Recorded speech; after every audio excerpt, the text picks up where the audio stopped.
So we said that at the conceptual level, AR and VR are about overriding the reality. But if you look at this concept at a different perspective, VR and AR can be also about hacking into human sensory or perception.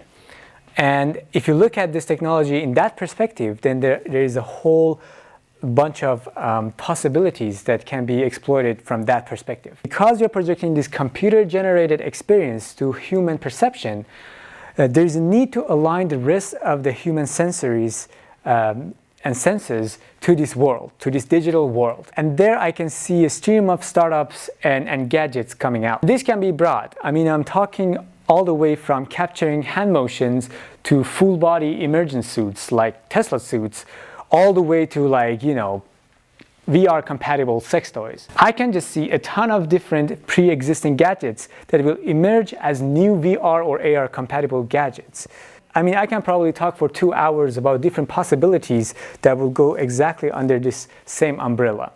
So it's all about making the old devices compatible with VR and AR experience. Now let's flip this concept around. We talked about old devices becoming compatible with VR. Now let's talk about VR affecting the real world. So if you look at the VR in another perspective, it is actually the ultimate human-computer interaction interface. And with that perspective, if you want to progress into future, you have to make some assumptions. So one of the big assumptions, which I admit is kind of a big assumption, is that we have to assume that VR has become so widespread and so practical that it is used widely in industry, education, and entertainment. And so that's kind of a big assumption that we're making here. But if that's going to be the case, then there are really exciting possibilities here that you might not have even seen in sci-fi movies. So one of the things is for sure, and that is VR is going to affect the movie industry and movie theaters.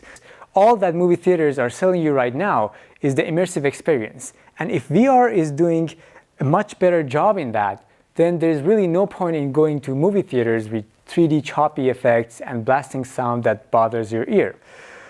You will simply stick to your VR headset, and the movie theater won't be good enough to satisfy anyone. So it's very exciting, very interesting to see how this giant industry will transform to digest this emerging technology. And I have a couple of guesses. I think the experience in the movie theaters is going to be much more physical. You're going to experience gravity and acceleration and things like that. And another option would be more like social gaming rooms and things of that sort. The second thing under this category is the change in the working place. So VR will replace displays and computers, right? So when you're going to your office in the future, there is no desk, there is no computer, there is no need for display. Everything is on you already. And this means that VR will scatter the cubicles around the world. The idea of packing people into offices and having them in one place seems to make less and less sense as you're going forward into the future. You might be jogging in a park or sitting at a beach while doing your work. And also the amount of time that you spend on the work is less important, and the amount of work that you actually get done is what's going to pay you. So in the future, you might not be employee of any company. You might be just a paid subscriber, just like an Uber driver.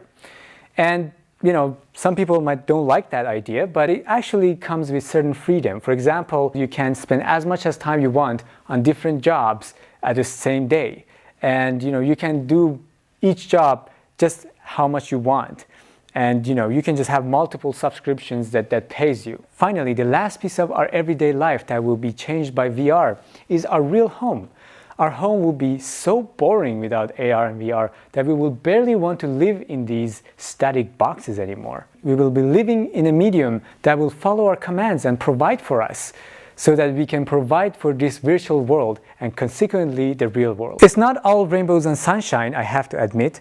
VR will also have some negative effects on our society. For example, it will cause public detachment from reality, and it can provide mass modulation of public mind, because now you're hacking into human brain in such a level that the human will is almost out of the window. We are already experiencing this with certain apps and social media, but I'd rather to keep it optimistic for now.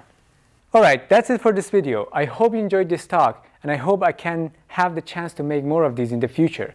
If you'd like to see more of these, you can subscribe to my channel, Future Avenues, where I post some of these videos. You can also see some of the concept sketches of these ideas that I talked about in my Imaginarium of Technology. I'll put the link in the description box.